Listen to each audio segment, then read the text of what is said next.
Welcome to Local Bitcoiners, a podcast about Bitcoin Meetups. In this episode, Reed and Rev chat with Auggie from the Kansas City, Missouri Bitcoin Meetup. Hey, local Bitcoiners, we're back. Rev Hodel here. I'm here with Reed, and tonight we're talking with Auggie from the Kansas City, Missouri Bitcoin Meetup. But before we get into it, I want to tell a little story from my latest meetup adventures and talk about the South Bend, Indiana meetup a little bit. And so the last meetup I went to was in Southwest Michigan, Benton Harbor. That's the third Thursday of every month at Dwellers Co-working Space. And this is the first meetup that I ever went to. It's my favorite meetup. I love it even more than my very own South Bend meetup. And this is the meetup that really showcases this circular economy that everyone's so hungry to get after. And so, as usual, I was able to pick up a pretty nice haul. I ended up with a couple quarts of yogurt, a few pounds of ground beef, some collagen powder, a month's supply of coffee. And I did have a little bit of syrup to sell, but I've been going to this meetup for so long and selling syrup to these guys for so long that a lot of them still have a decent stockpile. So I didn't need to really sell them anymore. And at that meetup, the focus was, since we do so much buying and selling stuff to each other, there's a little bit of when we're promoting what we have for sale in the group chat beforehand, there's a little bit of a discrepancy on how we're doing our pricing. Some people are pricing in dollars, like I like to price in dollars. Some people price in sats. Some people, a good portion of the meetup was just kind of discussing the pros and cons of pricing in sats versus pricing in dollars, and if you're passing the purity test, by pricing in dollars and so on and so forth. It was a great meetup. I love that meetup. If anyone can ever make their way out to Southwest Michigan, I do want to mention this. I don't know if I've ever mentioned it on the podcast before, but I have a yurt and a tiny house that I built, and I do make those available for half price on the night of the Southwest Michigan meetup and the night of the South Bend, Indiana meetup. So if you want to come, go to the meetup, hang out with me, see my homestead, stay in a really cool thing that I built, that's available. Reed, how was your meetup adventures since the last time we spoke? Yeah, nice hearing about that. I kind of forgot about that yurt you got. So good to hear a reminder there. Yeah, so my last meetup was great. I think I talked about it. I think we hadn't had it yet since the last pod. So we had a great turnout. After our January meetup was a little bit down in numbers, but then our last two have been up like significantly. Like we had like 16 people at the last one, which is a great turnout for us. We talked about a bunch of stuff. We talked about, I think I mentioned on the last time we did a history of Taproot. That was one of the things. But then we talked about a bunch of other stuff. We talked about AI, hit some news topics, did a little bit of Bitcoin education stuff. And I think maybe one of the highlights for me was that I was finally able to drum up a little bit of sales. So I do laser engraved glasses along with some other cool stuff, which I've never actually shilled this on the pod before, but bitcoinengraving.com. You can go check out the products I have for sale. They're all for sale on Nostr, but you can check them out at that website. And was finally able to get a few folks to buy some glasses from me. So got a little bit of sats flowing at the last meetup. And then I just wanted to mention real quick. So our next meetup is on April 12th, and I'm really close. I'm really getting close to locking in a new venue, and I'm really hoping I can have more information about it the next time on the next pod. But it's gonna be a huge upgrade for us. So yeah, definitely looking forward to hopefully sharing a lot more information about a new location that I've been working on for a little while that I think we can finally get for this April meetup, and then hopefully going forward. So yeah, looking forward to that. And then so like you were saying at the beginning, Rev, we've got Auggie with us today. And so Auggie, why don't you introduce yourself and tell us about your next meetup you got coming up? My name's Augie. I'm a software engineer by day, farmer the rest of the day. I have a couple of kids and a wife and a homestead. Here just about 45 minutes outside of Kansas City, Missouri, not Kansas. We have a meetup coming up on Friday the 27th. It is a family skating night at a roller rink on the Kansas side of the border. Uh, 6 p.m. in Merriam, Kansas. We have meetup.com. And we also have kcbitcoiners.com that we have our calendar like mirrored from there, and then nostr events go on that calendar as well. We usually also have like um, Friday coffees and Tuesdays. The first Tuesday of the month, we usually have like a circular economy event, and that we just don't have anything on the calendar for April yet. So I need to go do Q2 scheduling stuff as soon as I can. Nice. Yeah, that's awesome, dude. I'll be honest. So, we were talking a little bit before the show that this is kind of our first time, to chat with each other. I know you and Rev maybe go back a little bit, but this is our first time chatting. And I did happen to catch one of the pods that you've been on recently, and I was enjoying listening to all the different stuff you have going on when it comes to circular economies. So I want to ask you about that, but before I do, dude, what a great idea to have it at like a roller rink like that. We actually have one of those near us, and it's kind of getting me thinking that could be a great idea for our meetup too. Have you done anything like that before? We do like a block party in the summers at like it's kind of like speakers and stuff. I don't think we've done bowling events. Spencer, the Wolf of Kansas City, is runs a Bowl After Bowl podcast, is one of our members. This event is actually planned by Adam Semeka, the Mana Wallet guy that the Bugle Boys always uh talk smack on. Our meetup is a little different than some of the other ones because we don't necessarily have like, oh, this is this guy's meetup. Like everybody kind of chips in, and we've been working on that a lot over the past year. But the family events are key because a lot of people have like a lot of kids.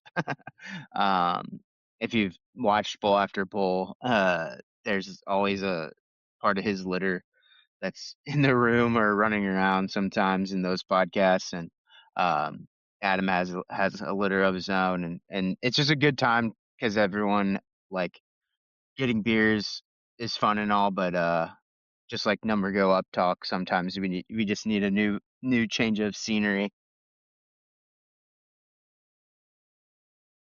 Yeah, great idea. So have you always been involved with the Kansas City meetup culture, or how did you find it, or how did you get going with it? So, I think whenever I originally moved here after college, and I didn't really get involved with it then. I think once I moved back home like I moved back to the other side of the state. I'm from St. Louis originally. I was in the Telegram or something like that, and um, as a software engineer, I kind of kept getting in arguments with them about being maxis and stuff like that. So I kept in touch, and then my wife now she was my girlfriend then. We were doing long distance, and so I kept in touch with those guys. And then when I moved back, I hopped back in um, more because of like the Mesh group and just everybody there was so involved in stuff that I wanted to do my part and figure out what was going on. And I, had to put in some time before I could start organizing some of my own events. And I really wanted to push the group to do more than just get together, have beers. And, it seemed like a lot of the talk was price talk, and I really just wasn't vibing with that. I wasn't in Bitcoin for the price. And so, um, kept nagging people about, hey, we should like have committees. We should try to like, allow more people to be admins of the group chat and stuff like that. I started selling stuff, like a lot of stuff. because I'm a farmer and I started my farm to try and because I could not find high quality, like regeneratively produced goods for Bitcoin. So I was like, I guess I'm gonna have to be the one that does this. Um, and so after that, like now there's a lady that sells salsa at them. She's about to pick up my milk route that I've been bringing. I just there's a distillery that is probably 5 minutes away from us, and they're closing their doors, not because of they're bad, but they're moving on. So I went and scooped up a bunch of like $800 worth of liquor that I've been selling, like whiskey and like handmade liquors. Um, what else do I got? Honey, soap. I'm the original deodorant, like animal-based deodorant sales guy on Nostr. For me, it was just like Bitcoin is money. Like Oshi's notes say, Bitcoin is money. We should use it as such. And I really just wanted to like transact. I didn't just want to just keep stacking. I wanted to like buy other stuff for Bitcoin. And I had to sell stuff to do that. And so we've got more of a circular economy starting to um, happen here locally after over the past year and a half or so. So how did that really all play out? It's on. I mean, obviously the circular economy starts at zero. At least in my experience, from what I see, there's either people are meeting up with, and typically the meetups don't start off with developing a circular economy as the main goal. But and meetups can be a lot of different things, right? They can be for education, they can be for social. But now it seems like a big talking point is like, how can we make our meetup into a circular economy? And so when you first showed up, like, was it just you who had one thing and then somebody else started bringing stuff, or was it more of a coordinated effort where you guys were trying to talk to each other about what was missing and what people wanted? How did it all play out?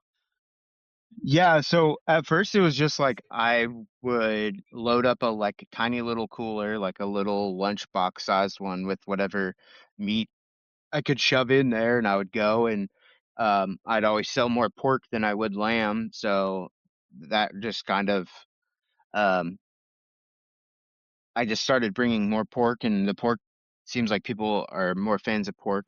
And then what happened? I figured that people would want like some sort of I wanted to make some sort of a product with the lard that I had from my pigs and made soap, and people bought that. Then I was thinking more and more like, okay, I think at that point her name is Hodl, her name is, and she started bringing salsa. I think just like when there's one person selling stuff, it makes people more comfortable. Otherwise, people don't want to like just give money. And I just figured these littler items like my wife's pepper jelly and this deodorant sticks and soaps and were good ways to get people used to like transacting in Bitcoin, like giving an get like as part of our relationship was like there was an economic relationship involved in that. So that way, whenever I have like these bigger like a half, like getting a half a hog or a whole hog or a half a cow or a whole lamb, like hundreds of dollars purchases that I have a better relationship built up with these people and they're used to, exchanging money at this place for goods. And then they started asking, hey, do you have milk? I know you have cows. And I was like, no. And so then I asked my raw milk guy, hey, can I like get way more? And he's like, yeah, and I have cheese too. So then I started bringing that. And then I was like, oh, I think I can get honey from this other farmer that's right down the road from me.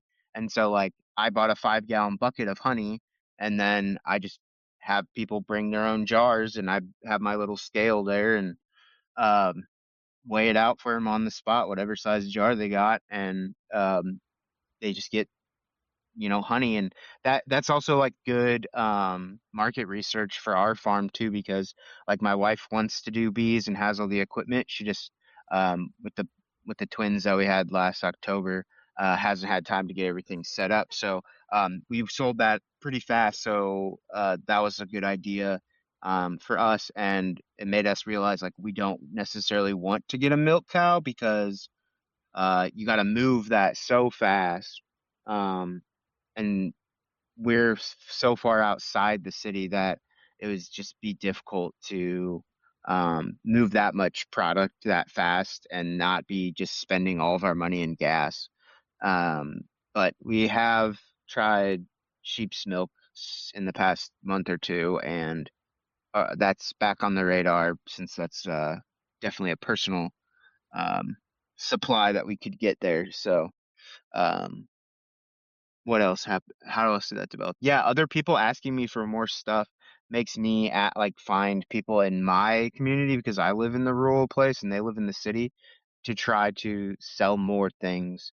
Um, and I think for me, my passion about the circular economy is like specifically raw materials and like consumables. You know what? That's something that we actually talked about at the Southwest Michigan meetup, because it's at that meetup. There are a lot of people with livestock, and so like one dude's raising hogs, another guy he gets feeder lambs from me. Everybody's got chickens, and so we're kind of like all getting feed from different places, and we all have pretty high standards for what we want to feed our animals and everything. And so we're kind of thinking like, well, wait a second. Would it be way more convenient if if we found like the dude who has access to the Primo feed, just go take his trailer and take orders and pick up feed for everyone, and then we just go get the feed from him and pay him in Bitcoin? And now he's got a way to, instead of having to mine the Bitcoin or get it whatever way, he just, can throw up, $500 to $1,000 in fiat, get the feed, and then he's getting a $500 to $1,000 in Bitcoin for it. And then everyone's got access to this like higher quality feed because we're ultimately eating the food. We're all selling this food to each other. So we want to be knowing like what everybody's, feeding the animals to. It just kind of really closes the loop when you can get down to that like base input level. But it takes a certain type of culture, right? This doesn't obviously make sense a lot of places because the meetup doesn't necessarily have all these people that are already farming and growing food.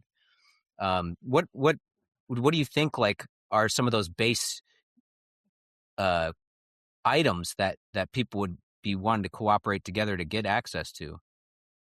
Well, like now, like a lot more like eggs. There's two people at our meetup. I don't raise chickens anymore because it's just too.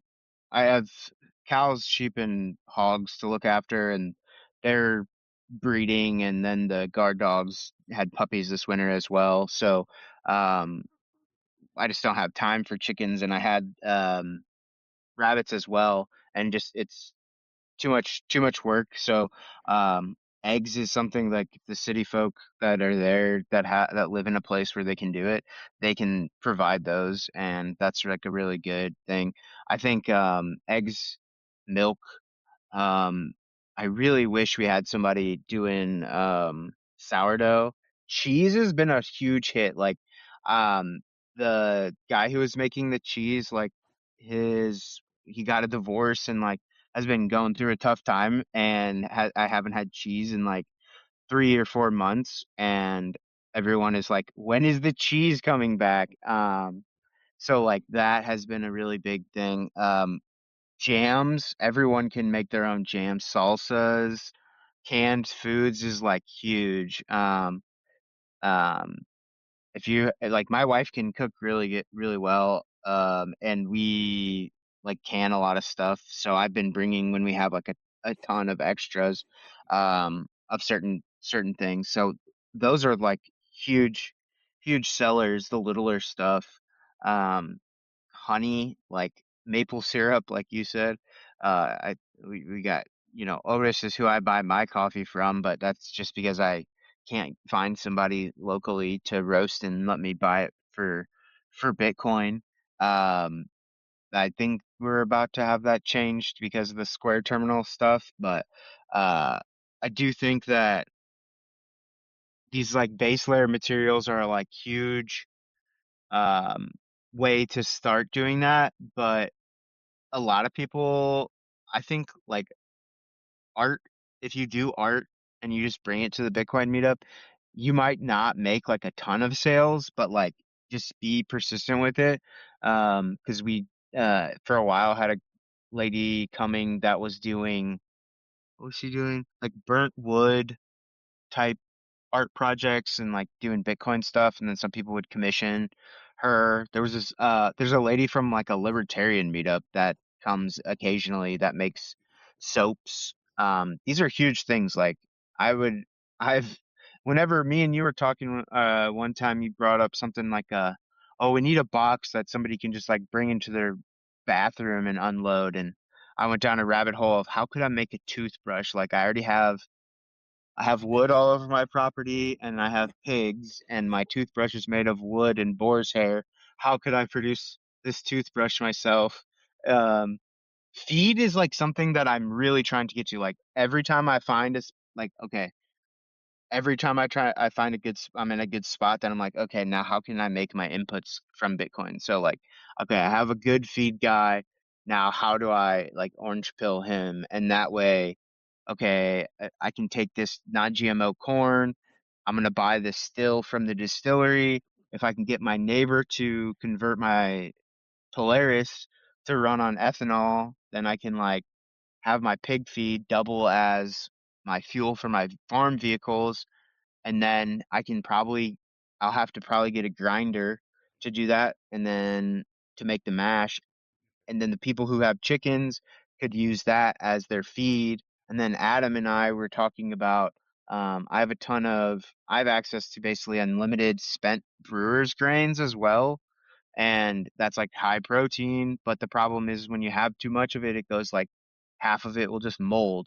So we're talking about trying. I have a box in my driveway that I need to cut a hole in, and then get it over to his house to try to see if we can like dry that out so that it could be used, like dried out by a miner, a Bitcoin miner, and then used to feed our chickens.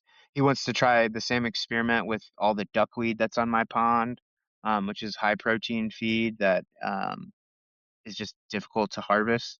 Um, so like every time I just find some spot, I mean, people who have chickens could be breeding chickens. Like the food avenue is endless, I feel like. Yeah, we've actually hatched some chickens and sold either the pullets or the chicks for Bitcoin. So it's like you can take the eggs and get a brood or an incubator, right? And now you've got like a live animal production facility at a small scale. Reed, were you gonna jump in there with something? Yeah, yeah. I mean, listening to you guys talk about this, I mean, it's so funny to me. And you even mentioned the Square Terminal thing, and I was thinking about that too because I feel like there's so many Bitcoiners out there who are like, oh man, like it'd be so great if I could go to my local farmers market where everybody's got their Square terminals and start paying for stuff in Bitcoin. And it sounds like, I mean, you guys just flipped that whole thing right on its head. And you're just like, the Bitcoin meetup is now a farmer's market and we don't need the Square terminals. You know what I mean? Like, we're just going to do anybody who, like, our meetup is now like the farmer's market. Like, we're just going to bring anything that you could get there, you can get here. And that's just the way it goes. I don't know. That's, that's what makes me think of. You guys are really far down that route. It sounds amazing. Well, Yeah, it's like, somebody, dude, I don't at the know. Southwest meetup. Go ahead, Augie. I don't know who said this, but I'm not just trying to orange pill farmers. I'm trying to farm pill Bitcoiners. You know, I want more people growing their stuff because like something could happen at my place and now I can't raise pigs. Some like I maybe I need to get out of some lease that I'm in and I need to cull a bunch of my herd. So the more and then also the more competition that I have, the benefit is like, okay, the feed that I have for my pigs. I have such a high standard, it's like so difficult to find. But if there's somebody raising 60 hogs that also comes next to me and I'm raising 60 hogs, then we can go to a farmer and be like, hey, instead of just doing corn and soy, do you want to try peas? Like we can get contracts with these people if we reach like a certain scale that is more attractive to them to do these types of things. But we have to like get more people buying more stuff to then be able to take those risks.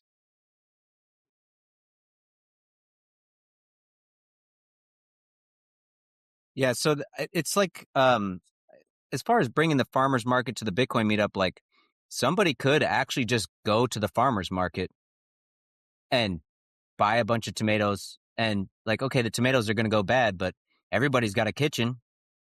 Turn it into tomato sauce, right? Liquidate that farmer at the farmer's market, all the shit that they got left over. Take that produce home, whether it's berries or whatever, value add the product into a shelf stable thing. And now you can start bringing it to the meetup and you don't necessarily need to be producing the thing yourself.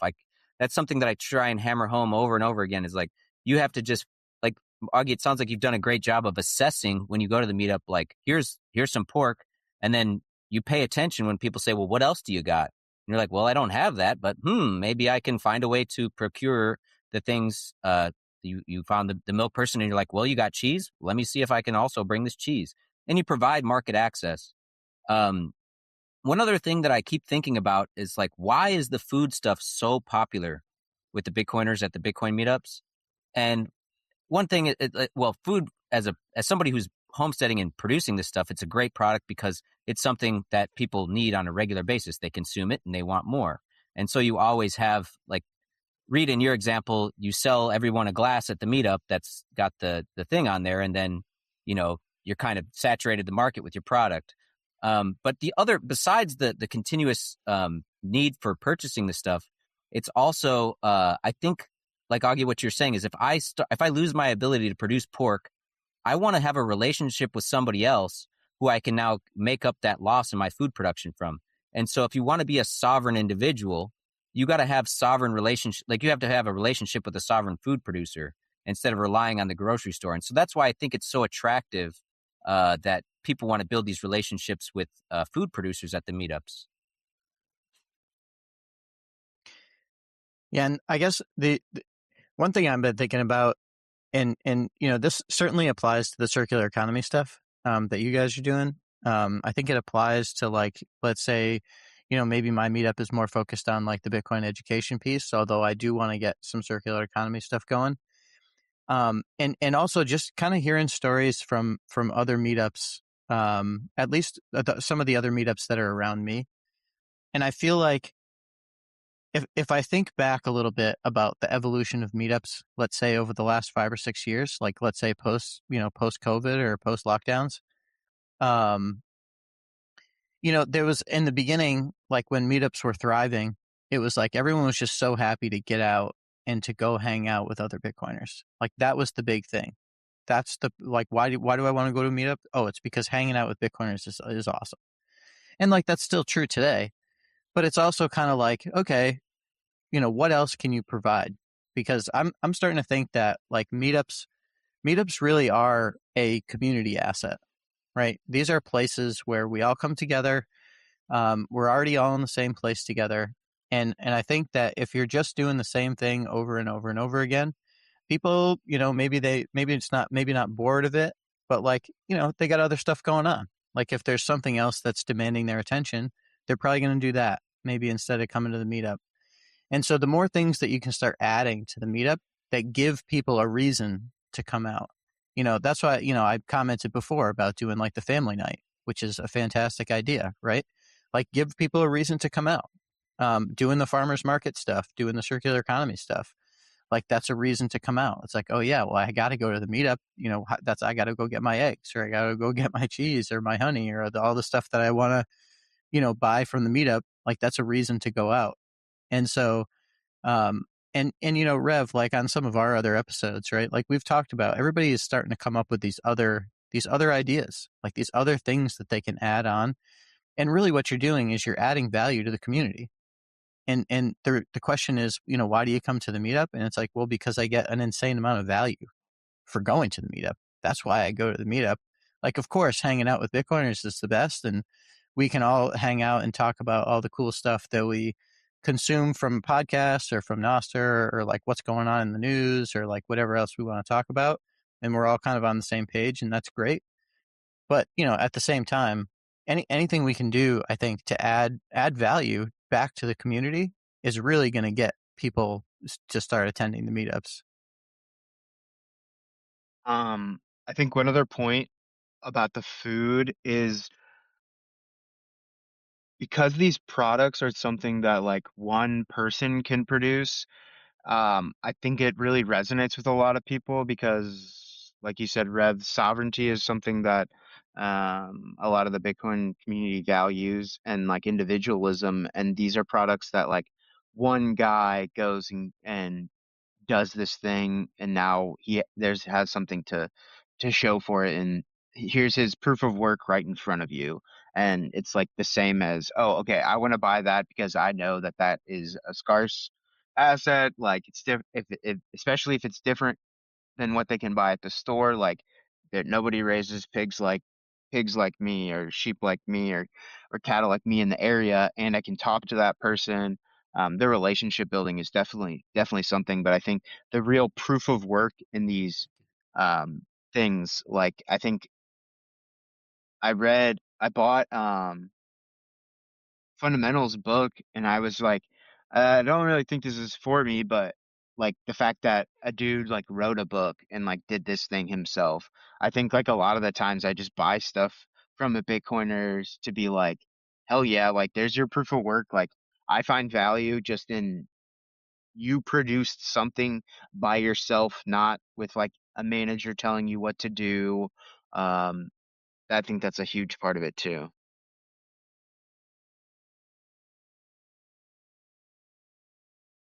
So it's kind of, there's a funny story in that.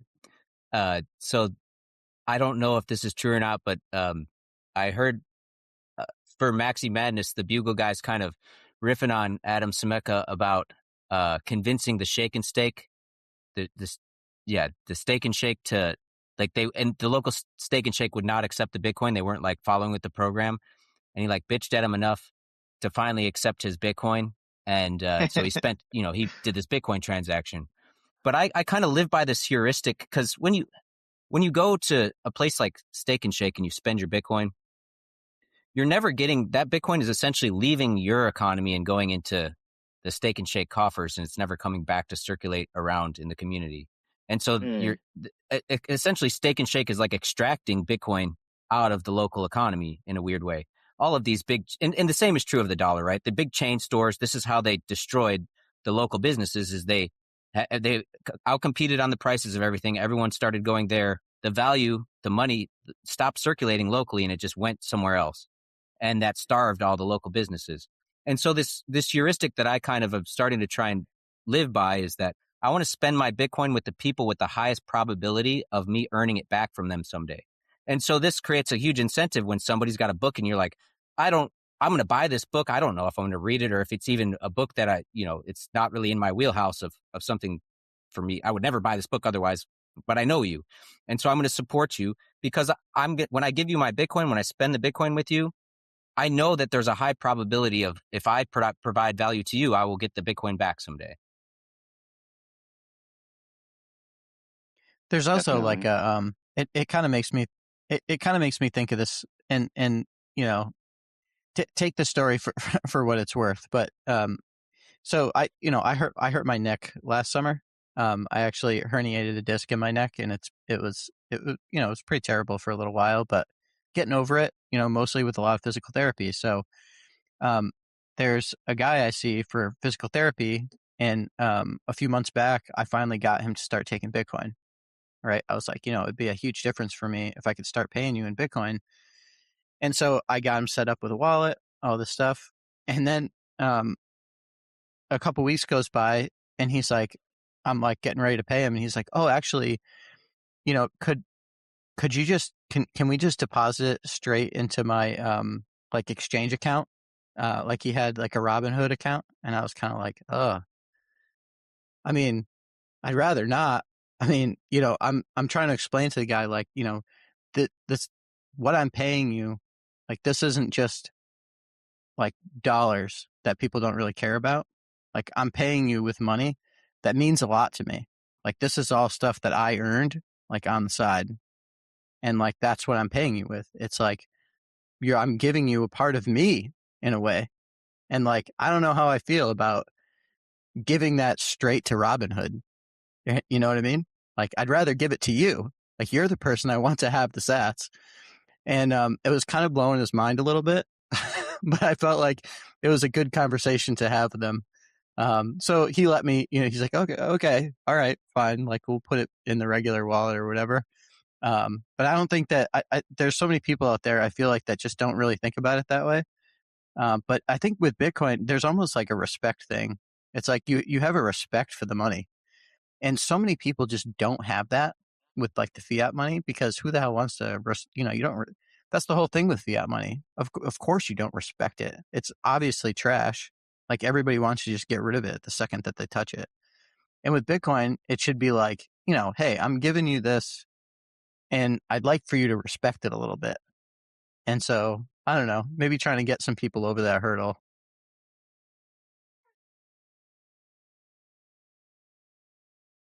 Do you have a lot of people at the meetup especially like when you first started bringing your products, pulling like a $20 bill out of their pocket to buy the pork or whatever, and you're like, "Hey, that's not the point here."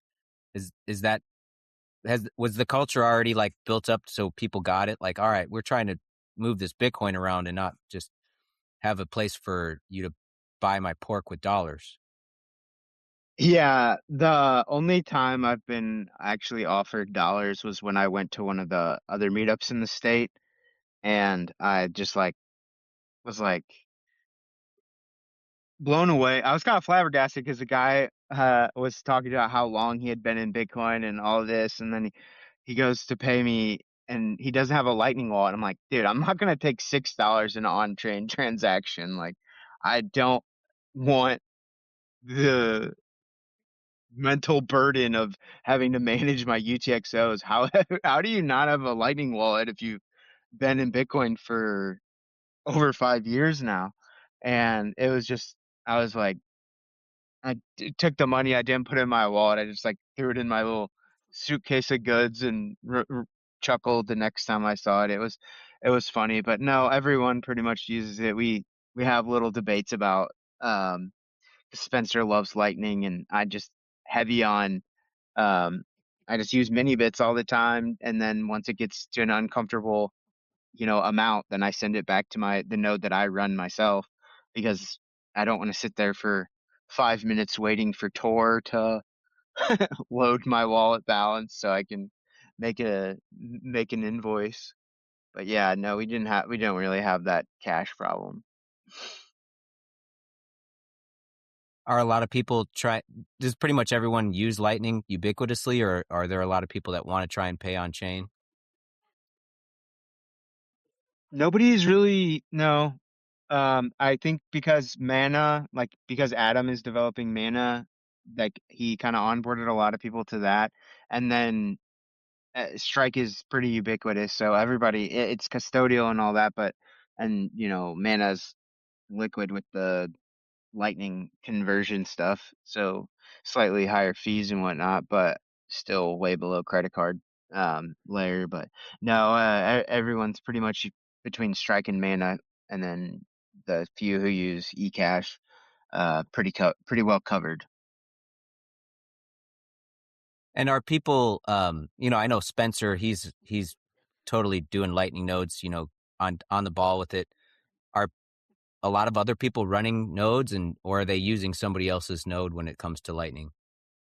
Yeah, I feel like we're probably 50-50 because Spencer like does this presentation about running Lightning nodes and how easy it is, and then gets Rings of Fire together occasionally um, just to get more people the liquidity that they need. Like I need to get another one because for whatever reason, the someone that I was in the last Ring of Fire, their node's been offline for a while, so I don't have that extra liquidity that I need right now. But uh, we also had a guy at one point that was selling some hardware for people to DIY start nine nodes or Umbral nodes. I forget which one he uses in those presentations, but yeah, I mean, with that with those two pieces of software, there's really no excuse anymore. Like we have a guy who he's in financial services, like one of the usual guys who will run your 401k at your one of those big companies, and he like runs a node now, and he's probably in his 50s, um, and he runs a node, and he learned. So it's not something you can't learn if you don't. If you want to, you'll learn.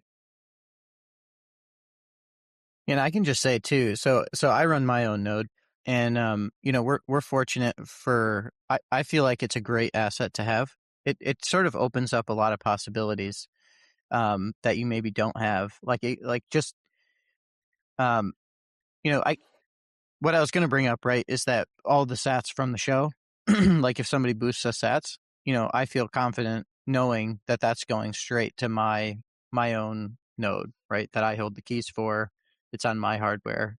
Um, and so I heard you say, you're running a node, and certainly I did the same as you, and struggled with the Tor connection, which is a real, especially if you're going to try to do point of sale stuff. Like the last thing you want to do is open up your wallet and wait like literally 15, 20 seconds for the thing to like load up and do the whole map thing and all this other stuff. But I have been like my personal experience. I've been having a huge amount of success. Like right now, I'm running an LND node with AlbiHub, and the reason I went with AlbiHub is because they've got NWC.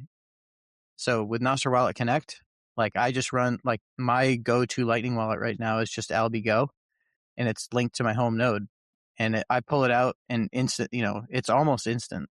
It's virtually as fast as one of the custodial Lightning wallets. And I've been trying to convince people too, like, because I get the pushback a lot, running a Lightning node is really hard and all this stuff. And, getting liquidity is a real challenge. But again, getting liquidity is only really important if you're receiving a lot of sats, which of course you are. And we are too, right? For the pod and stuff like that. Um, but honestly, it's not like we're not getting millions of sats.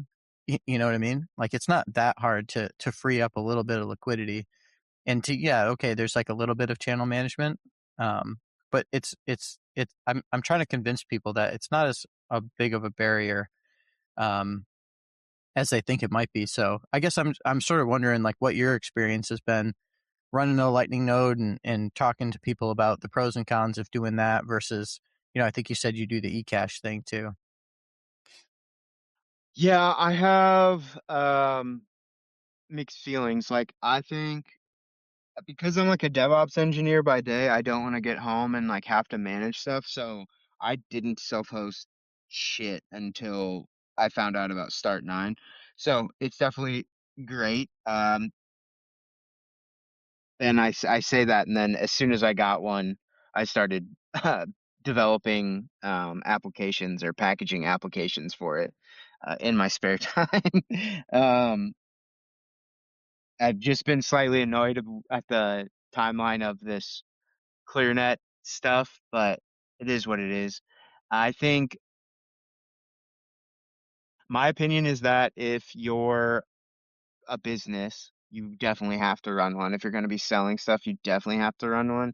But I'm not such a node maxi like Spencer that like everyone should run their own node. I just think it's something that you should do if you um, are trying to like pay get paid in Bitcoin a lot. And then I would also say like I think we're on the cusp of like mints. I haven't played with the one that's on Start9, but I do think that um, probably somebody should run a mint at meetups, because then you and like it should be the person who like you trust the most. Like I probably wouldn't trust them if I haven't been to their house type thing. Like I've had multiple, probably a third of our meetup to my house. So I was considering doing that. I just have taken on other projects lately that to not have the time to dig into that. But I do think that that technology is somewhere where I think we're probably ready for that. I'm a huge fan of Cashew Protocol, and I haven't really played with the what's the other one? Sediment.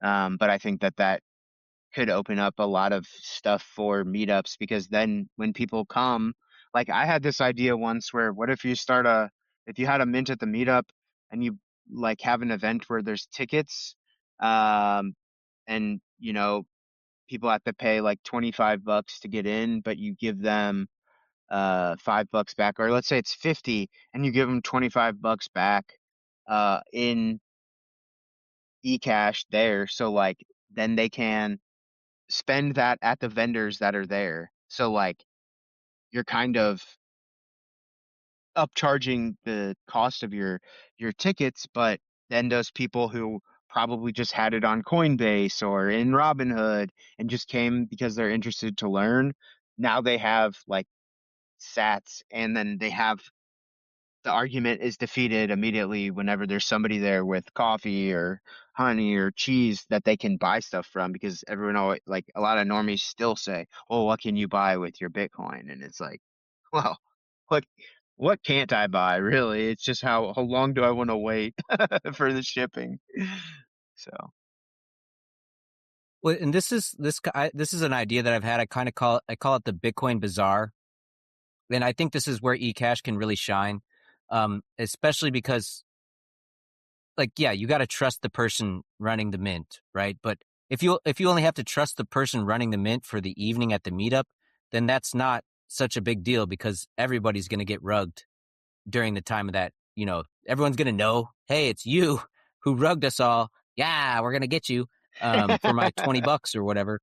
And but the idea is that you would get the eCash in advance, and this is a privacy enhancement too, because like I think a lot of the when you run your own node and you're using these bolt is it bolt 11 or bolt 12, I don't know which one, but the one that reveals the private key to the node, right now you're sacrificing some privacy. But if you just sacrifice the privacy for swapping into eCash with just one person, and now you can transact the whole night with everyone totally privately, and then at the end of the night you just withdraw whatever you have left over. Now you've only risked your sats for that few hours, and there's a good reason to do that because you're going there with the intention of spending some Bitcoin. And I think this is a really cool use case, but it just doesn't really, there's not a whole lot of opportunities to try it out because there's not a lot of Bitcoin bazaars happening right now, right? sounds like we need to do that at Lake Satoshi this year.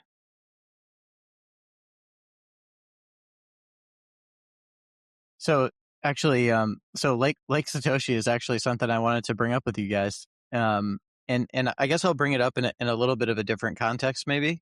One of the things that I've been thinking about too, and as like Rev and I continue to get the opportunity to talk with more and more Bitcoin Meetup organizers, and I'm starting to pay a little bit closer attention to like where is the culture of Bitcoin meetups at today, versus maybe a few years ago and things like that. I've been finding it really interesting that like a lot it seems like there's a bunch of these you can call them like I don't know, like meetup collaboration groups or like regional events. Like maybe Lake Satoshi isn't exactly a regional event because it is, it's open to everybody, but it certainly seems like the majority of attendees are from, more or less like the local area. And I think there's a bunch of things like that, like around the country, maybe around the world. Um, like, um, you know, I guess some of the ones on my list maybe aren't exactly regional, but like there are these like other collaboration groups, like the Meshdadel, which I think you guys already mentioned, is kind of like a cool collaboration group. It's not exactly all Bitcoin meetups, but there's certainly a bunch, in there. Like BitDevs have a whole, they sort of collaborate with each other. There's the Bitcoin veterans groups. Um, so, and I heard you, Augie, talking on one of the other podcasts about, I don't know if, I guess I'm not really sure exactly what it is. But could you remind me what it was called? Like something Motown or Nakamotown. Nakamotown or, Yeah, yeah. Could you tell us a Nakamotown. little bit more about that? And Yeah, how Yeah, would you call that maybe like one of these regional events? yeah. So basically, I went to Lake Satoshi last year. I was trying to go the year before, but I think that has to happen to everyone. You have to try to go one year and fail, and then the next year you'll go. Um, just to see the vibe, and I was so like blown away and stoked about the atmosphere and the people. Like it was so family friendly, but also like deep conversations, like adult topics, and then like, you know, 50 yards away there's kids swimming in the lake or whatever.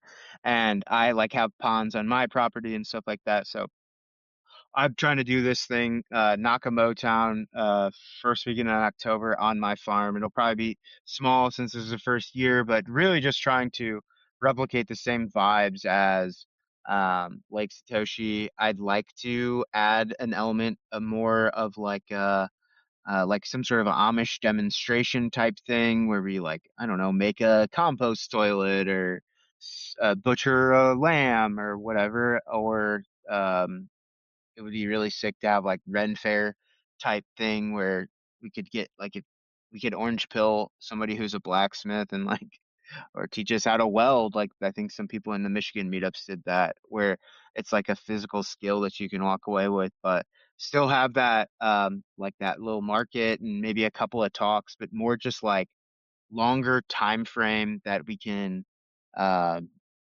get together and cross-pollinate these ideas with um, people from further away. Like I think the guys from Farmington that I meet with, that's 4 hours away, the total other side of the state.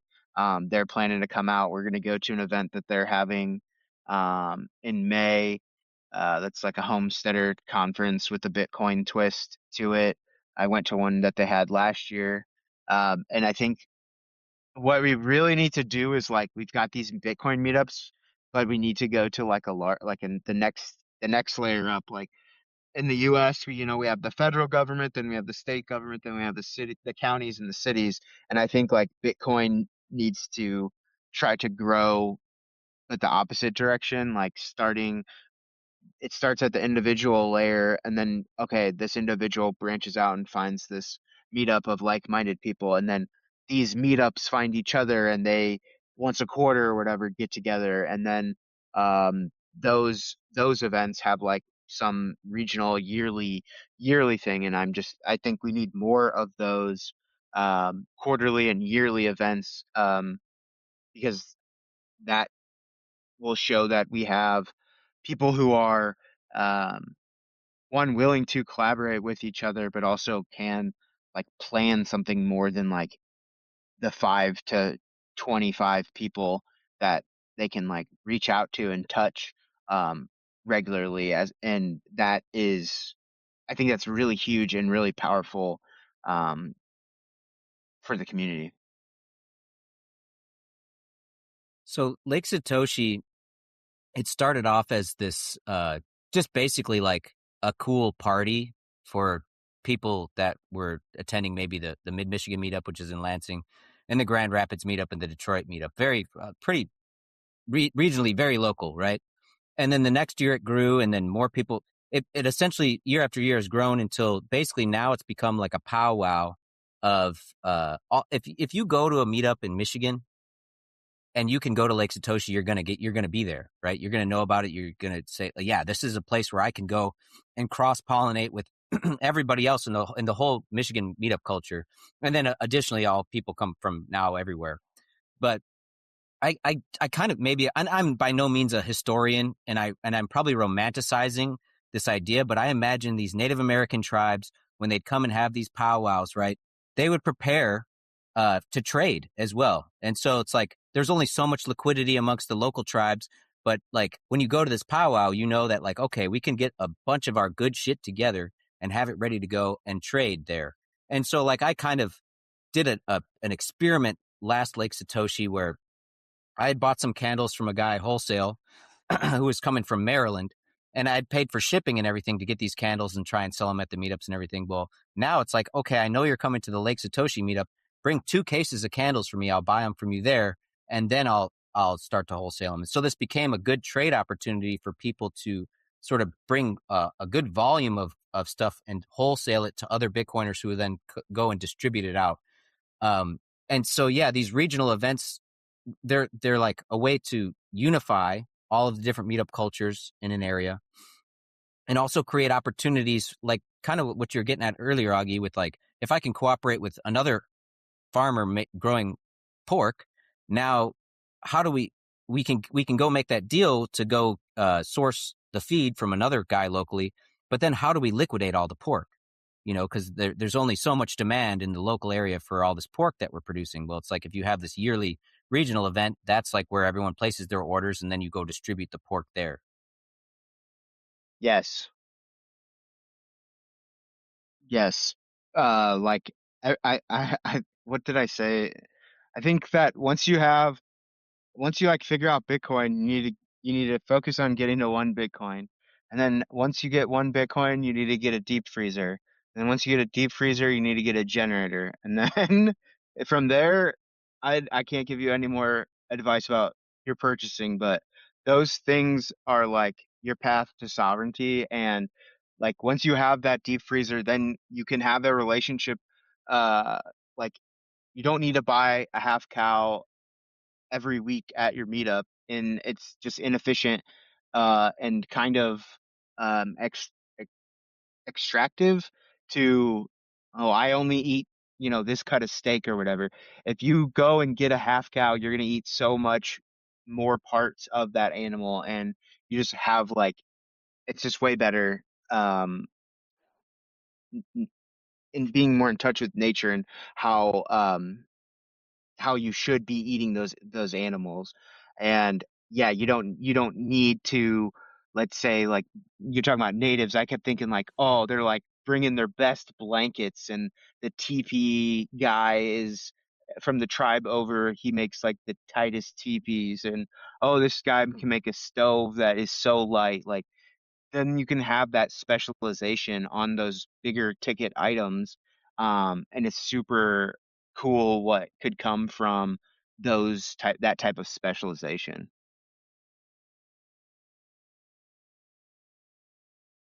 So you're a permaculture guy.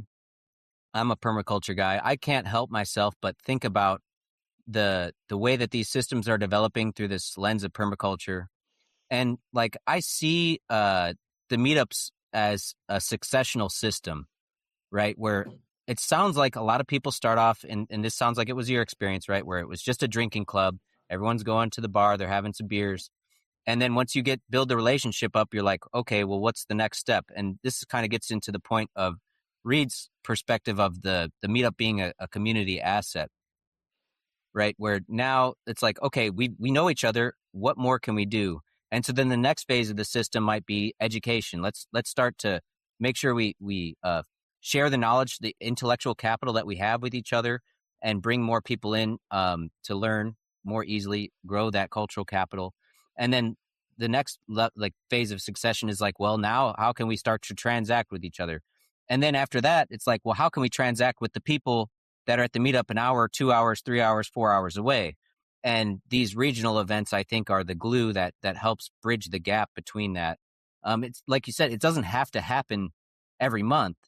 Is if you know that it's happening, you can prepare for it and plan accordingly. I hope that people start to plan accordingly, right? Even just at the local meetup, uh, they don't buy eggs from the grocery store because they know they when they go to the meetup they can buy eggs from me or from somebody else, right?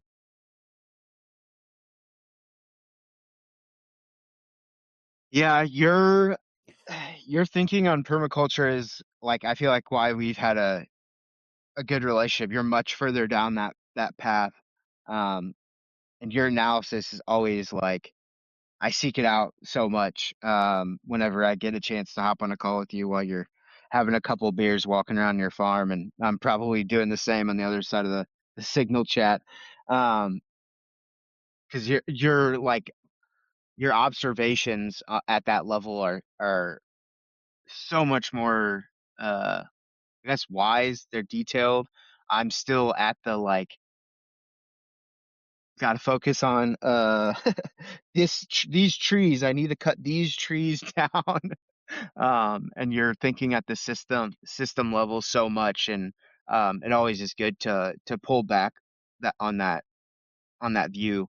And I think it's it's it's why we graduate away from the beers and price talk into like education is us kind of trying to figure out what values do we share more so than just I want to buy this thing that's going to make me rich. Um, and then, okay, now maybe this community, like what we're talking about, the people we're talking about, value transacting in Bitcoin. Maybe there's like you, Reed, you brought up like the bit devs. They're talking about the technical sides of things. Then we also have like nostr meetups starting to pop up and people talking about that. And I see that as quite tightly coupled to Bitcoin's journey. So these groups will pop up and have their own individual cultures around whatever shared values they have, and I just hope that over time that depth gets is it seems to be yielding such great things to hear from all these people on your podcast, on all these other different podcasts that I listen to, what people are actually doing to make the system that we live in obsolete just by building a parallel one.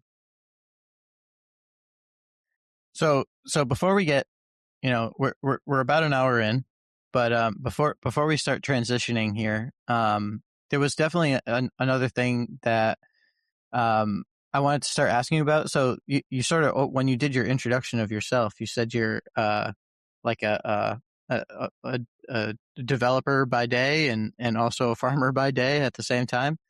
And so, I think I've heard about like some of the projects that you have going on.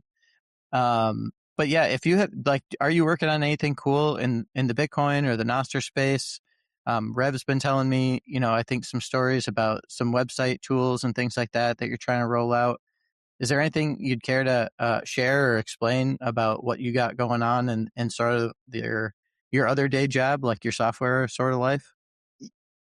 Yeah, so my regular day job is not interesting. It's just fiat mining. Really, I have been doing some open source stuff lately. I think the main project that would be interesting to the listeners here is one we're calling Bodark, which is the Native American word for Osage orange.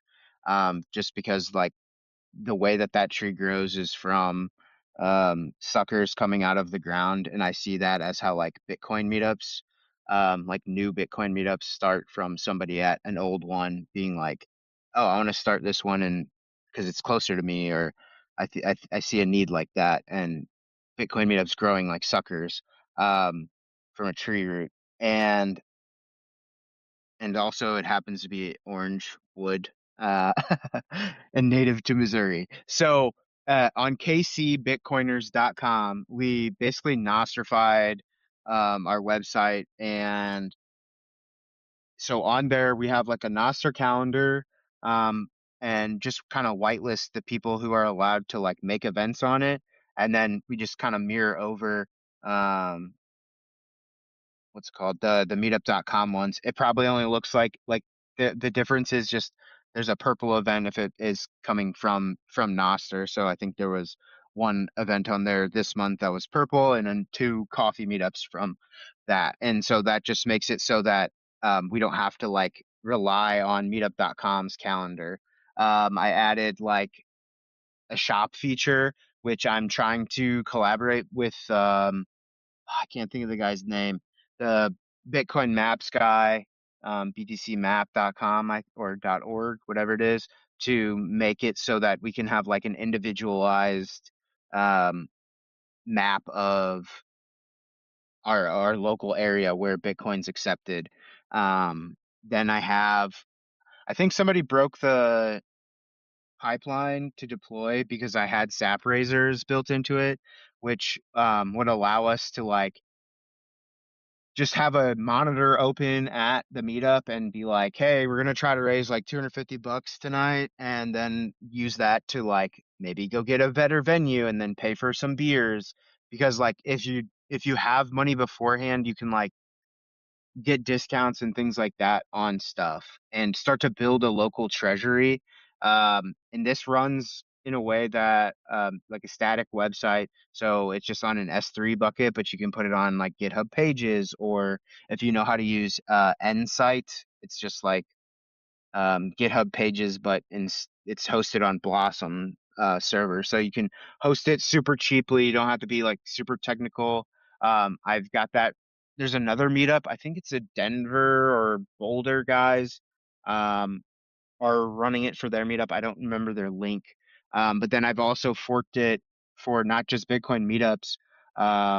Like any group really can use this. So my local Republican Party reached out to me to build a website for them. And so that's pushing me to develop it further. Like I have an educational um, page on there. And like all the stuff I'm talking about is like nostr events.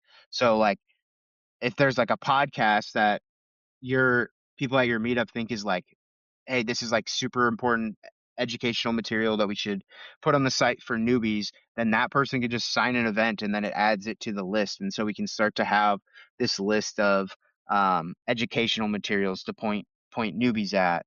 Uh,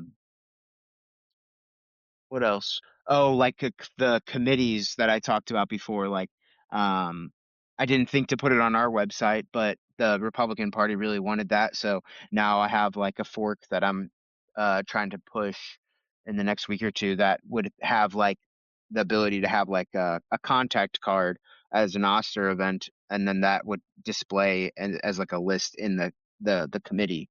So I know you had made some website for your event, your Bitcoin meetup too. So I actually wanted to get the link to the GitHub for that as well.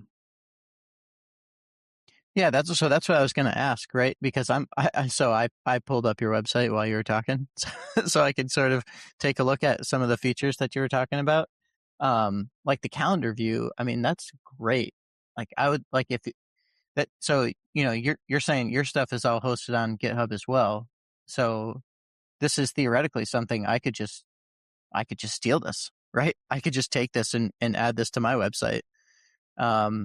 So I don't know. Is that kind of how you're thinking about like how you're developing this stuff as open source tools? Like, hey, if as long as it's free and open source, like I'm just hoping other people will grab it. Or are you thinking? Are there other things that you're thinking about to try to make it easier for meetups to come grab or sort of copy like the approach that you're taking here? Yeah, you should be able to fork it and then just like replace maybe like one or two images and then the little blurbs. It's like there's a config file that just makes it like you fork it and you change, you know, 10 or so lines, and they're not code lines, they're like configuration lines, but that's all you should have to do. Yeah, like some of the like so just to be clear here, because I think I can't remember which episode I was talking about it on. Maybe it was the last one. I am not a developer like in any sense of the word. I am a tinkerer.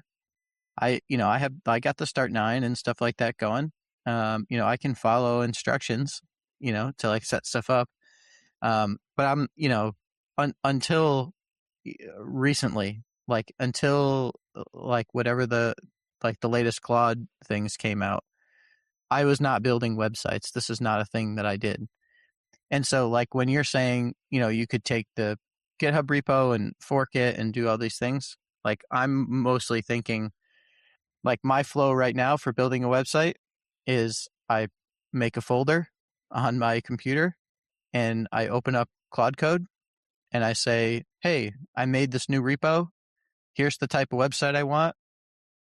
Please build it for me." And so like for something like this, like what I would probably do is I would tell my little agent guy that, "Hey, I really like this calendar feature. Could you take what he's got here for code and just bring it over to my website and add a page for it?" And then, I'm assuming it would just come over because there's not even a whole lot that the agent would have to do to make that happen. Yeah, that's like how the Boulder guys they pretty much just ripped a bunch of the assets from the code. That does like when we were building this. So I built this with Hazard's help. He's the nostr developer.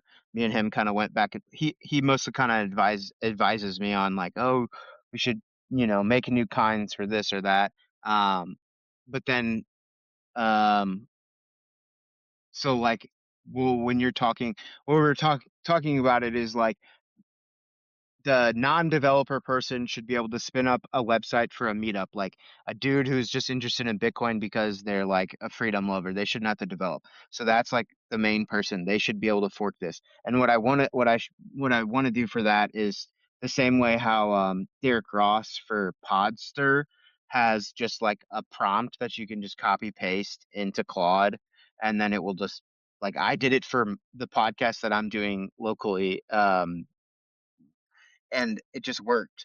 So I think I should do something like that so that people can just they don't have to know what a fork is, they don't have to know anything else. They should just be able to copy paste this prompt into their agent and then be done.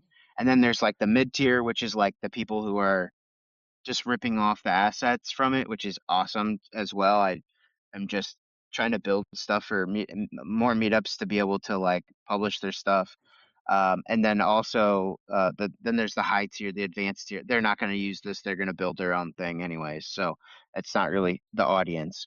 So um, and I think like the next big point that I want to get on there is like getting the I think it's NIP 91, something like the marketplace guys are doing. And so that way we can have like marketplaces that are like the different things that are offered at this meetup. So then when we talk about like A to B with the stuff that Shadrack's doing, we have like a way to go like we don't just word of mouth know, okay, the guys in Cincinnati have beef, and then the guys down over in Portland have bricks, and then the people in Chicago have wood. It's like, okay, we can go to the website and like we know, and so we could like make orders and then integrate that with A to B. So I think that would be like in the next big thing to do. Also, Rev gave me some idea, which would be like a super site of all of these. If there would be some way to like, after you've like deployed your meetup site, some way to have a map of like Kansas City meetup, St. Louis meetup, and like links to their websites and stuff like BTC map, but it's not where Bitcoin's accepted, it's where Bitcoin's talked about on a regular basis. That would be really great because then people who are nomadic and traveling could, oh, I'm in Chicago this weekend. I'm gonna go to the meetup. I'm in Dallas that weekend. Oh, they have this event. I'm gonna go to that. And I think it would be way cool to be able to find those events more easy. So I actually had someone reach out to me recently, who's going on a trip, and they're like, dude, how can I want to do some Bitcoin shit on this road trip that I'm doing. Like, how can I find out the meetups and like kind of, she wanted to, schedule her trip around the meetups a little bit and be able to hit some. And it's like, yeah, I don't really, I can connect you directly with the organizers and stuff. And the listings and the calendars are all kind of spread out. And there's no real one place to kind of do this research to do something like that. And I, as soon as Nostr came around, I realized very quickly, like, every website is going to be a Nostr client that's just going to have a silo to keep, a silo for like the audience that is really using that client. And then at the same time, it's still like tangentially connected to all the other Nostr shit. And so like this meetup stuff is like a perfect use case for it, where it's like you can have this website, you fork, you do all of the stuff. It's all Nostr. And then when somebody else forks it, like when if the kinds are correct and the tags are right, then, you've got access to see everybody else's stuff in that particular Nostr client, but you can customize it for your own meetup branding and turn the knobs to like, okay, we have more of a circular economy thing. We want to put the marketplace up front, or so on and so forth. Right. So you customize the Yeah. client to meet the local demands, but at the same time, everything's using Nostr, so it's like the information is still there across all of them. I am like way further back in this development stuff than even Reed with the AI shit. Like I can't even all I can do is have ideas at this point and hope somebody with more chops can create them. But I just see this as like a natural progression. Once again, like a successional process, right? Where it starts off as, all right, you create this meetup website for your own local community. And because it's on Nostr, it makes it so much easier to like integrate that in with the rest of them as time goes on. Yeah, we don't even need somebody with more chops. We just need somebody with tokens and time at this point. It would not take very long to throw that together if somebody had some extra tokens to throw around and really wanted to build it, because it's just the same. It's just like fork Plectos, add a map, and filter based on these tags. Like, oh, these are Bitcoin Meetup events, so we're only going to show those. Like, it would be real easy for someone with an agent to do that. Yeah, and Rev, it makes me think too that like you and I got, I think, thrown into a group chat recently as well, where it was like, I can't even count how many times people have tried to like go and aggregate like all the Bitcoin meetups around the, let's say, world or even the country. It's like impossible because everybody does it a different way. Everybody's using a different platform. Some have meetups scheduled out for months and months and months, and some meetups like don't even put it on the calendar until the day before. And then a whole bunch of meetups started one way and then changed again and then changed again. And it's like it's literally impossible. It's like it would be a full-time job just to keep bothering the Bitcoin meetup organizers, and half the time they don't even know because we haven't decided yet, you know? And so, you know, bringing up Nostr too, it's like we don't have to tell anybody anything. Like you don't have to like go try to fetch all this information from all these different places. Like if we could just say, let's gather around Nostr. Like if you're posting your events on your website, why don't you just integrate a little Nostr client, like, mini client into it so that when you Hmm. add it to your website, it just creates it as a Nostr event. Like that is like not a hard thing to do. Um, and like we've been having more people start talking about like Setlantis. And it's like, well, Setlantis is great, but it's also a Nostr client. So if you've posted your meetup anywhere on any of these other Nostr clients that do events, you're already in Setlantis. And so it's like, you don't have to, you don't have to agree that, okay, all the Bitcoin meetup, we're all going to move to Setlantis. Well, maybe you like it or maybe you don't like it. But if you can somehow just find a way to say, I'm going to do whatever I'm doing now and post an Nostr event, well, now you're everywhere. And if we could all start rallying around that, all these like aggregation tools and trying to build out these maps and things like that, like all that stuff becomes way more feasible if we can just come to an agreement on, we've already all agreed on one, free and open source protocol, which is Bitcoin. Let's just all agree on a second open source protocol, which is Nostr. I don't know. The more I think about it, the more I think that that's just got to be the way that we all start coordinating. If that's the type of stuff that people want to see aggregated, I think it's got to be Nostr. This is how you build a mesh Tadel, man. Is you got to have a way to have the mesh, right? And so Bitcoin is the mesh in the money, but we need the mesh in the communications in order to unify all of the beautiful thing about the meetups is that it is so decentralized and so chaotic. That anybody can just do it. There's no barriers to entry, really. You just start doing it. And the thing is if you can tap into the mesh, it gets so much better. And Augie, I think like what you guys are doing down there in Kansas City does sound like you've got all the makings of a mesh Tadel, right? You've got you've blossomed into from just drinking beers into like having the meetup at the roller skate rink, family friendly events. there's educational events, there's these block party events, there's circular economy things going on. You're going out and trying to connect with the other meetups that are within your range, a few hours away, trying to aggregate the trade between them. And now with the Nakamotown, creating the regional event. And so it's like, in addition to like building the nostrified like website clients and shit, right? And so I don't know, is that kind of, is the Meshadel concept the way you've been kind of approaching your interactions with all this? Yeah, yeah, I think just starting local and building out from there.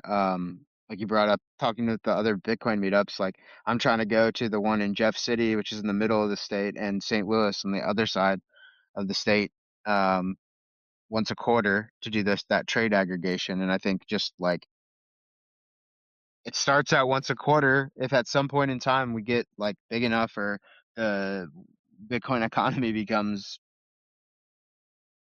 like saturated, that like I could be making that once a quarter, but if we have 30 people making that same trip once a quarter, then we have every week in that, um like we would be able to get all of the goods that we need even if somebody locally doesn't produce them for Bitcoin. And just you have to start very, very small and just grind it out and build slowly till you have a truck full of pork or lamb or bricks or wood. Well, So that's the trade-off, right? We're so used to the convenience of everything. And like I could just go on Amazon and get what I need and it'll be at my doorstep in 2 days or whatever. But when you try and do it with Bitcoin, it's very difficult to source all the stuff. And so you're trading off convenience for sovereign connections and then also this participation in something you believe in, which is the Bitcoin economy and Bitcoin culture. And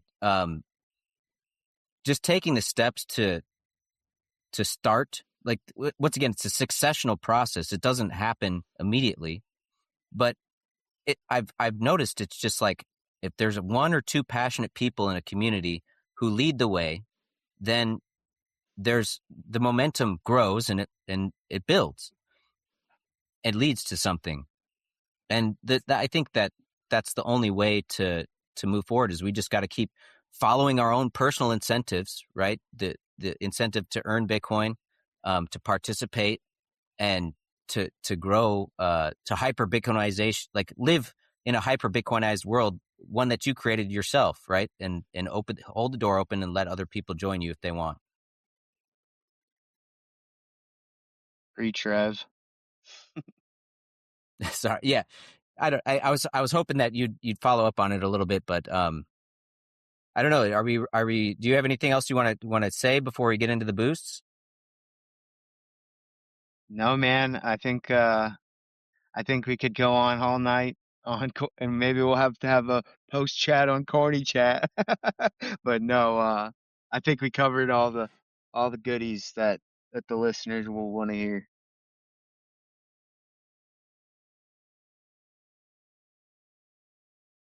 Well, all right, Reed, Yeah, did I'm you have good. any No, key I'm good. The only takeaways before we get into the boosts? well, if we're going key takeaways now, I think, for me, the key takeaway is, how many of different ideas that we just got on this episode. So for everybody who's like thinking that their meetup isn't a good fit for doing peer-to-peer, transactions or, starting their own circular economy because they don't have anything to sell. Well, I think this episode alone gave like, I don't know, at least 20 different ideas of things that you could be doing yourself to either add value or to go find, what do people want to buy at the meetup and go try to source that yourself. And, one thing I guess we didn't really touch on, but we have talked about in other episodes is if you get the opportunity to buy something in with your fiat money and then go to the meetup and sell it for sats, you just got yourself some KYC free Bitcoin. And so if there are meetup groups out there listening to this episode who are thinking about starting these circular economies, I would strongly encourage it. And also keep in mind too that it gives your meetup attendees another reason to come out. It adds another layer to your, what we called in this episode, your Bitcoin meetup community asset. Augie, do you got any key takeaways, man? Anything that resonated with you? I just need more time to sit down and code, man.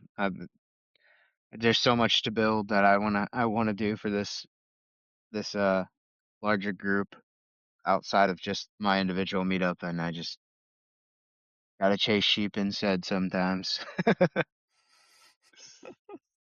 Yeah, go out there on Nostr and zap Augie. It might not necessarily like let him quit his day job, but it'll let you know that you you want to see more stuff from him. It'll light a fire under his ass. All right, so with that, let's get into the boosts. And so we got, man, once again, I'm just so excited and happy that people are willing to participate in this value for value podcast 2.0 stuff and boost and send their sats and promote their meetups. And so thank you to everyone for that. And first off, we've got Bitcoin is for everyone. Says, hey, Rev and local Bitcoiners crew, Bitcoin is for everyone 2026. Portland's biggest Bitcoin event is scheduled for May 22nd through 23rd. Bitcoin Pizza Day workshops on Friday, main conference at Revolution Hall on Saturday. All skills, no hype. Listeners get 21% off. And so that the rest of it's truncated. So if you want to find out how to get 21% off, you're going to have to go and click on the show and read the boost. Sorry, Bitcoin is for everyone. But yeah, I guess if you listen to the show, you can get a discount over there in Portland. And we've met the organizer of this event at Grassroots last year, and I'm going to assume that they will be there. Grassroots is coming up, next month, Reed? Or next week? Next week. Yeah. April 1st, April 2nd. Yep. So maybe by the time this is released, Grassroots will be imminent. But yeah, it just seemed like a really kick-ass conference. I don't know if it's in the same place as Revolution Hall. I don't know if that's the same place as they've done it before. But the venue, the venue, if the venue is the same or as good, it was just an amazing venue. It looked like a really cool thing to go in. So if you're in the Portland area, I would vouch for it and say that this is a good event to go and check out. Next, we got Matthew D, Ann Arbor, Grand Rapids, another Michigan homie out here. And Matthew D has got White Paper Soap Company, and that's where I get all of my whipped tallow balm and my tallow-based soaps locally. And he does sell that online. So White Paper Soap, if you're looking for soap. And he says, days are getting longer. We're almost to spring solstice, which sunrises reconnect with nature through grounding. Great pod, guys. And I am definitely feeling that vibe right now. My life is absolutely in turmoil as winter switches into spring. The winter is hanging on and the spring is starting at the same time. And I am just like running around in circles. But thank you, Matthew D. You've been boosting every show, and we really appreciate the support. Wartime. So Wartime just boosted, and actually I forgot to mention the number of sats. Sorry. So Bitcoin is for everyone. He put in 6,902, 6,902 sats. Matthew D 5,000 sats, and Wartime 333 palindrome boost 3,333 sats, and he's just got a beers emoji chinking. And if you Wartime also, he kind of did like a stream of consciousness response to the last podcast that we did, which was entitled Cypherpunks Write Code. So if you listen to that and check that out, you can see Wartime's a lot of really good insights and comments on what we were talking about in that episode. Next, we have Business Cat. So he says, or for 1,337 sats, Business Cat says, flee Canadian tyranny, settle on a Pennsylvania mountaintop, and start a local Bitcoin meetup. And so I think that he's speaking from experience here, and Business Cat is running a meetup in Pennsylvania over there. And Business Cat also has he and Fundamentals do the Rock Paper Bitcoin podcast, which is like in my top 10 of podcasts. Like when Rock Paper Bitcoin puts out a podcast, it's at the top of my queue. I listen to it right away. I love that podcast. It's very unique. Very good entropy in your 40 hours per week if you're looking to add something new. Next, we got Mark. And so with 1,000 sats, and Mark says, I used Shakespeare to vibe code my new Meetup website. It has NIP52 calendar events, links, and a NIP23 blog. I'm considering adding a NIP15 merch store /support page, but I haven't figured out all the details yet. I'll share it next week under a new npub. And so Mark has kind of been sharing his story with us through the pod the whole time. He started off being inspired by, I think, the first episode, saying like, I need to start a meetup, and boosting every time. And here Mark is. He's got the website going. He's got the meetup going, and he's making great strides. Keep it up, Mark. We really appreciate the support, and everyone should be like Mark and just fucking go for it. Hell Next, yeah, we love got to hear those stories.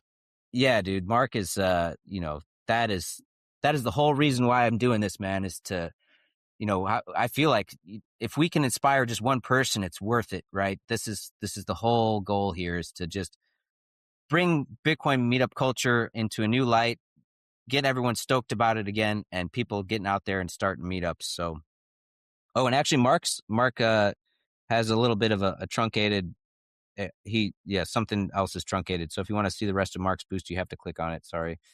Fountain, I don't know, man. We can take a moment to just bitch about Fountain, because that seems to be every podcaster's favorite thing to do. Well, Stop truncating. I've got something. I've got something to talk. I'm going to let you finish the boosts, but before we break the episode, I want to talk about that for a couple minutes. But why don't you go ahead? And breaking continue. development. All right, okay. We'll cover that at the end. Jer for 1,000 sats. Another amazing inspiration. Keep building. Many thanks. Thank you, Jer. Jer's been boosting over and over again as well. Really appreciate the support. Next, we've got an anonymous boost for 1,000 sats. And he says, please shout out my movie screening on April 24th at 6:30 p.m., Newtown Cinema in Massachusetts. And then he's got an Evento link here. And he says, thanks, Phil. And so I think, do you know anything about this, Reed? That sounds like it's in your neighborhood over there. Yep.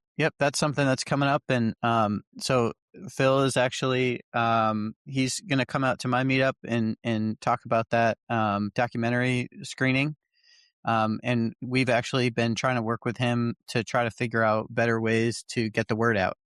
Not just to the local meetup groups, but also, like, I think the title of the film, I think, is, did it say what the title was? I actually can't remember off the top of my head. No, there's no title in here.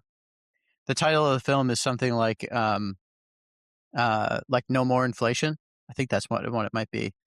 And so when you get a title like that, I think in our current age, like, even if you're not a Bitcoiner, that's the type of title that can get people's attention, because I feel like everybody's feeling the heat, right, of inflation. And so we've been talking about trying to figure out a way to get the message out, beyond even just the local meetup scene, and see if we can get some other people out to that event. So looking forward to working with Phil and looking for different ways to try to get people to attend that. So I think it's going to be a great time. It's a great little theater. They've screened a couple other things there, so looking forward to it.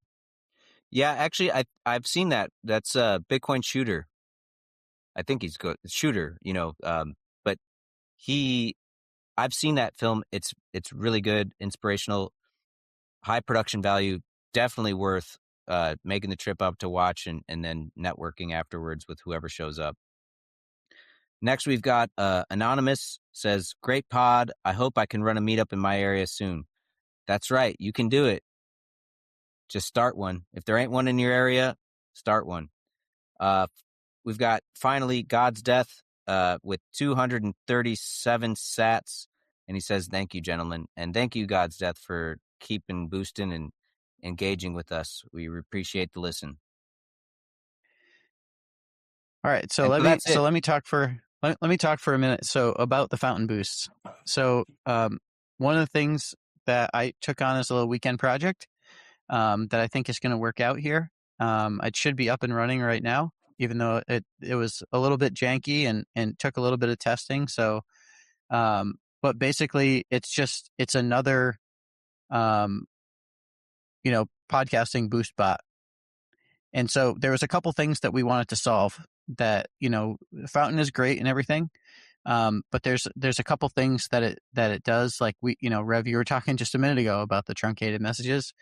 But there's another thing too, is that podcasting 2.0 does not mean fountain.fm. Podcasting 2.0, is another sort of open protocol. And when you boost a show, the information from your boost shows up on my Lightning node. And so I actually have, rather than looking on Fountain, I can look on my node and see all the same information.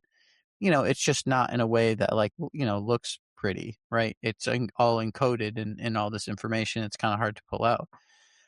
So I, took this weekend, working with the AI tools at my fingertips here to build a little boost bot that I'm running on just a Linux machine in my office. And what it's doing is every time a boost, it's checking every 10 minutes. And every time it sees a new boost from a show, it'll tag the show. It'll if there's the person shared their npub, it'll tag them, and it will post a note on nostr. And so we started I think I called it a boost bot mega thread. And so I started one primary note, and then all the boosts that come into the show from here on forward are going to show up as nostr notes underneath that first boost. And so it solved the truncation issue. So the full note is going to, if you write us a nice boost, and I apologize that some of the ones that we read off tonight didn't get cut a lot of this was still in production, so we didn't catch all those, but it's live now. So if you boost the next show, we should get the full message out on nostr. And also, if you boost from another platform that isn't fountain.fm, we'll be able to get those notes as well, because they're all coming to my Lightning node. So I was pretty excited to get that up and running, and I've been playing with some ideas about other things that we can do. Again, I think we talked about it this episode. It's just one of the extra little perks or benefits of having your own Lightning node, that I have all this data and I can actually parse it, myself. So that's one extra thing I wanted to bring up here before we break. You're on mute there, Rev. Integrate rather than segregate. This is a big permaculture principle. This is one of the things that I try and do with all of my systems, is try and find a way to, when I do one action in a system, there's also cascading effects that happen that benefit other systems. And so by creating this boost bot, now when you boost the show, not only are we going to read that boost off, but on our nostr npub, like the npub for the show, that note is going to come out there and people will see your meetup on nostr as well. And so it's not just because what I'm hoping happens is that we, once again, I'll say it every episode, that we get this flood of people just showcasing meetups everywhere. And this is the place you go to hear about, what meetups are happening where all over. And on nostr too, right? You can see it. And so it's really cool that you've been able to do it. And I think it solves kind of an issue, because I think a lot of people in the Mesh signal chat and everything are like, dude, I want to boost the show, but I don't want to do it on Fountain. Like, I don't want to, give them my email and use their wallet and all of this stuff. And so now you don't have to, right? Now you can use any of the podcasting 2.0 things and ignore Fountain, and we'll see it just the same.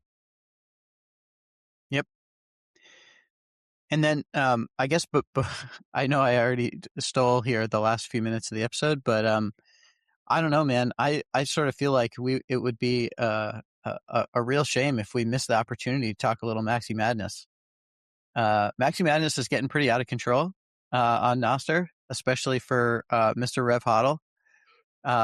we had some big drama over the weekend, this past weekend. Rev had a big time upset here against Jack Dorsey, and he is on a roll. So we're all, certainly I'm getting my votes in for Rev Hodl here on the nostr bracket. In my eyes, the only bracket that really counts for anything. But I don't know, Rev. I gotta hear. I want to hear your point of view on where everything's at with the Maxi Madness. How you feeling? Well, I guess before I get into my opinions on it, I'm curious if Auggie has any opinions on Maxi Madness and the Bugle and what they're doing.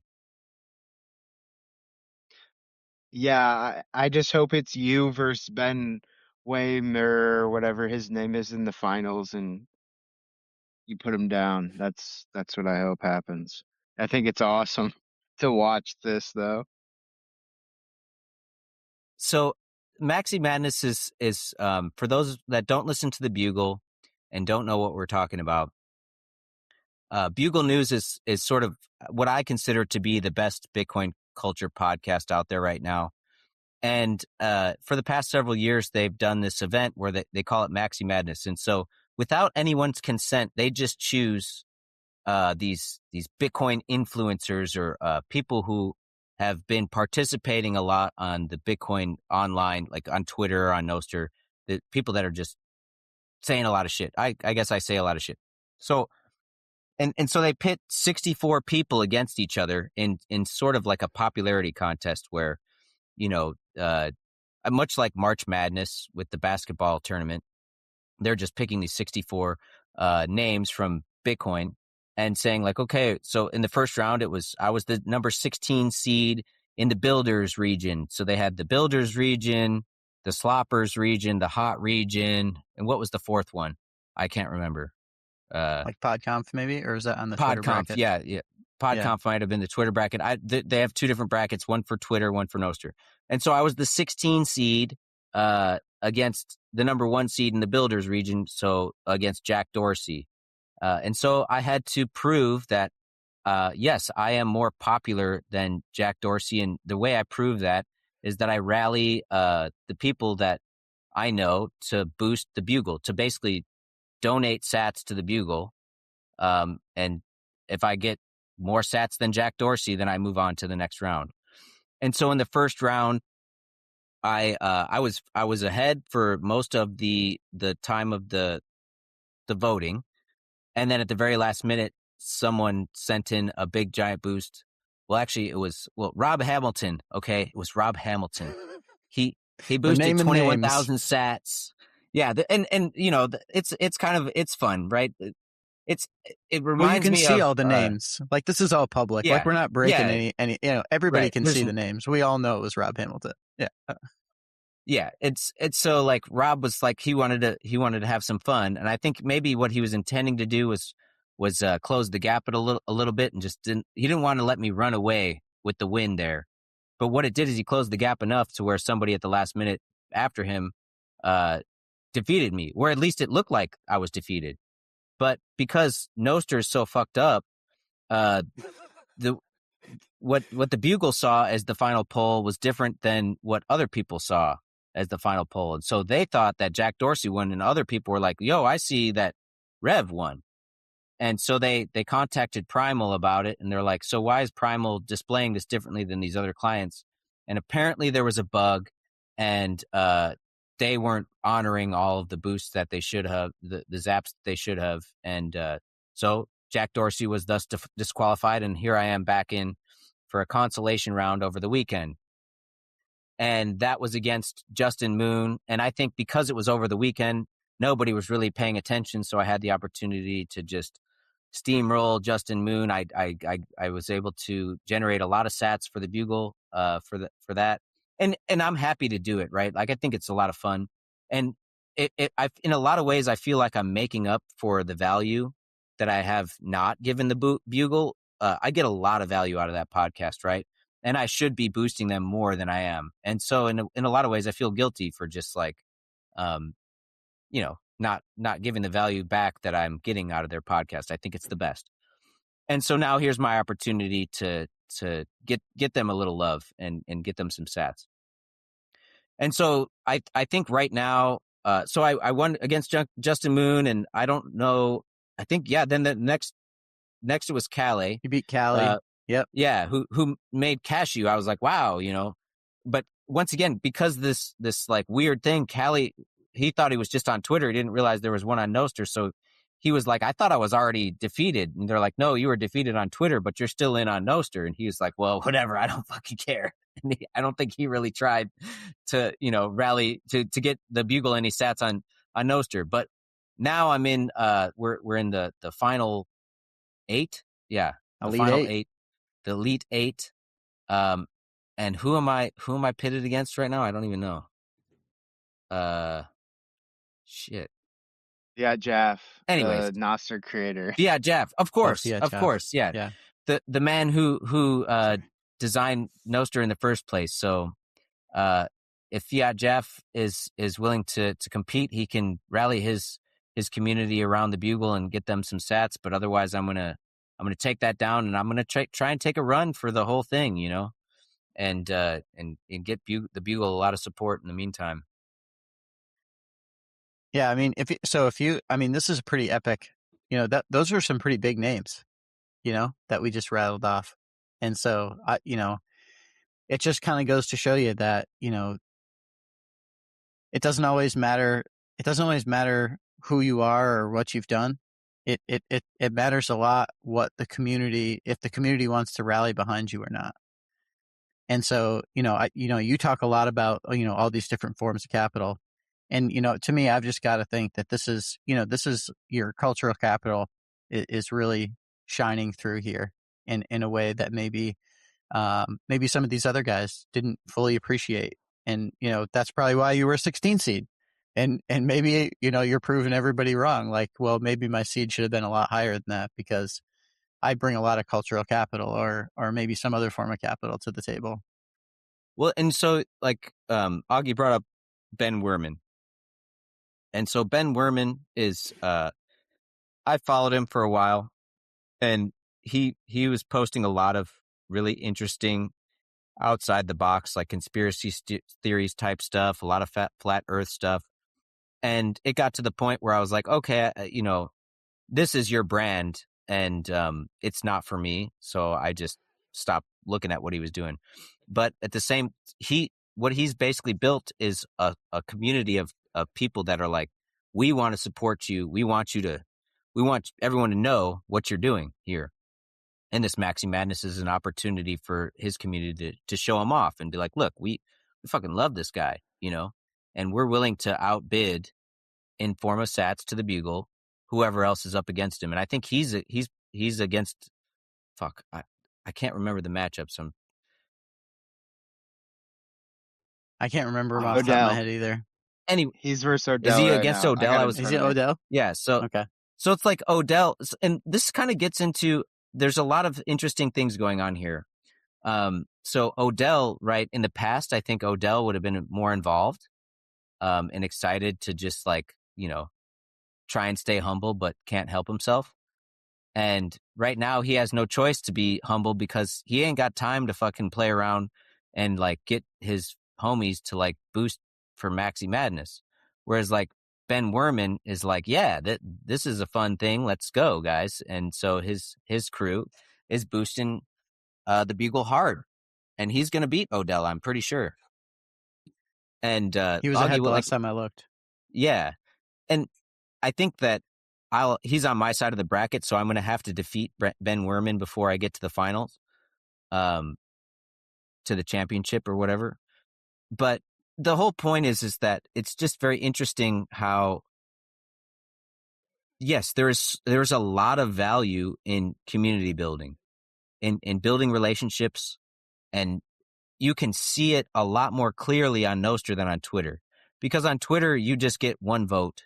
And if you want to win, you have to just get all these singular people voting. And so what people typically do is they just kind of fudge it with bots or spin up fake accounts and shit. Just if they want to really just win, they do that. And on Nostr, it's well, I could spin up a bot account and boost 21K sats over and over again. Because the maximum vote is 21,000 sats. But it's like, what's the point of that? It's kind of ridiculous. It's spending a lot of money. So really what you see is like how much financial capital people are willing to put on the line as a support to the Bugle to say, like, I appreciate what this dude is doing for Bitcoin. It's a pretty interesting dynamic on Nostr versus Twitter. I love it. All right, guys. I know this is a long one. This will be our longest pod. We're coming up about an hour 50 here. So, I don't know, Rev. I gave my sort of key takeaways. What do you got? Any final thoughts or any final key takeaways from you?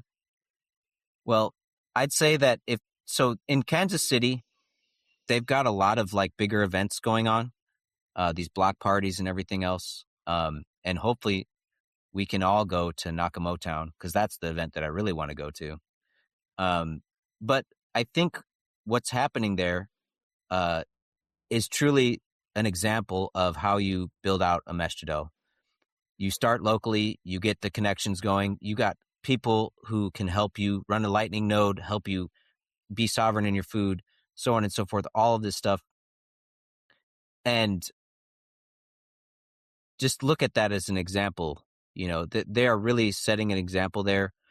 And I'm happy to know Auggie and learn from him and continuously like have access to Auggie and we talk a lot. So I'm glad you were able to come on the pod tonight, Auggie, and thanks for sitting through, letting us chit chat after the boosts and everything. We kept you forever. I know you're tired, man. Yeah. Springtime at the homestead, dude. It's all good, guys. Thank you so much, and I'm really loving the pod. So keep with it. Yeah, and it was really nice, being able to actually talk to you, over the computer, but talk to you nonetheless and get to know you a little bit better, Auggie. So thanks again for coming on, and thanks, Rev. I think this is another great chat. All right, I think we can wrap it up there, boys. Roll the outro. Episode complete. If you run a Bitcoin meetup and want to talk about it here, reach out. Check the show notes for contact info, link to meetup organizer resources on GitHub, and more. Send us a boost of any size and advertise your next meetup. We'll read it out on the next episode. And remember, attend your local meetup or start your own. Local Bitcoiners are always just one meetup away.